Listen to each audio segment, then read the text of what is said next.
Welcome to The Culture.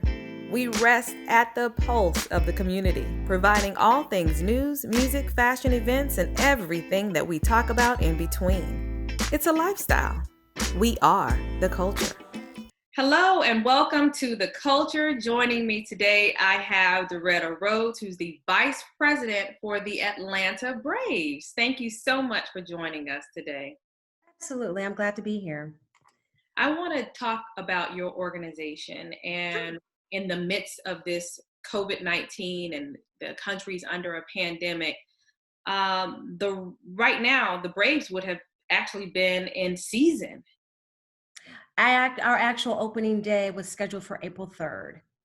And what is actually going on now with your organization? Well, and I can speak probably not specifically for all other teams, but all of us, interestingly enough, are still in the works of preparing for a season. So we have not, and the MLB has not indicated that we won't have a season. So as you can imagine, and this is with any national sports organization, there's always a build-up to what you're doing with what you've got to take care of before you go on the field. And so we're still doing a lot of those things. The other thing that we've been able to do, we have an amazing foundation, and our foundation has been very active in a few things. So there was a foundation that was created that the MLB talked about where they gave each team $1 million for us to be able to continue pay for our game day staff. And so for our foundation, what we did is we took that $1 million and we actually built it or grew it with our fans and our A-listers, and we were able to create a fund for those individuals that had a need. And so it was application based and you could apply. And so we were able to do that. The other thing that we've done on our foundation side is that we've been very busy also in the community. We've been working in conjunction with our food partner, and we have been having our food trucks go out in the community, and we're serving the community with meals and things of that nature. So it's interesting, the work that we typically do, and we do our foundation work, but we've pivoted a lot of that there so that we could spend more time with that as well. There are other things that we're still gearing up for, so you will possibly see broadcasts and things that are going on. So none of the MLB teams are idle. Let me say that. We are definitely busy in terms of getting ready for a season and just wanting a season to happen. So we're waiting to hear and see, and there's different options that have been put out there that we are just trying to understand what makes sense, because anything that we do is based on either federal, local, or state laws. Mm-hmm. Yeah, because I've read a number of different reputable organizations that have reported that you all were looking for kind of like an abbreviated season where you may start late June, July, and that there was also discussion of you all changing divisions.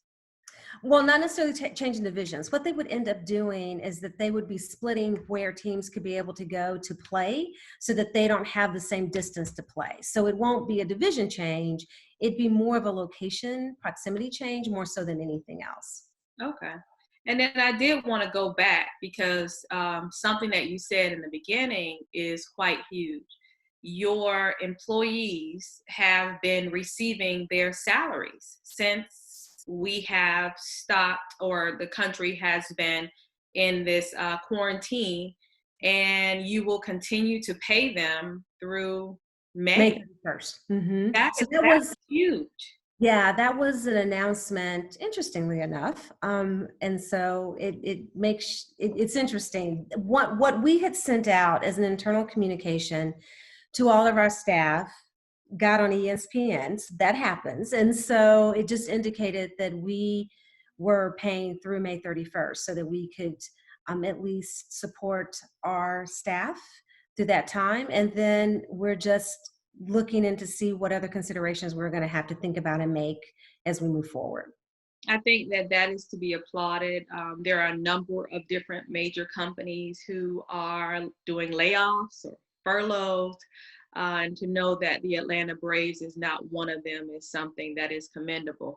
I do want to say, with companies that have laid off their employees and employees are in a furloughed state at this point, what type of advice would you have for those individuals?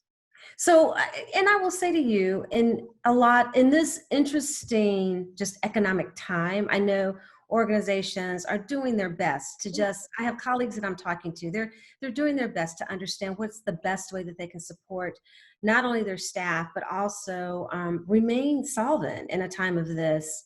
So, there are a couple things that I think that as laws have changed. So, for instance, one of the things I know for the state of Georgia is that you now can get partial unemployment. So even if you are still employed with your employer, but you're not making the same hours that you had been making before, you can go in and apply for partial employment that will help subsidize whatever salary or whatever dollars you are not receiving as a result of a furlough. And that makes a huge difference. That we didn't have that pre-COVID-19. If you just didn't have the hours, you were not able to rely on unemployment. And so unemployment has definitely changed from that standpoint.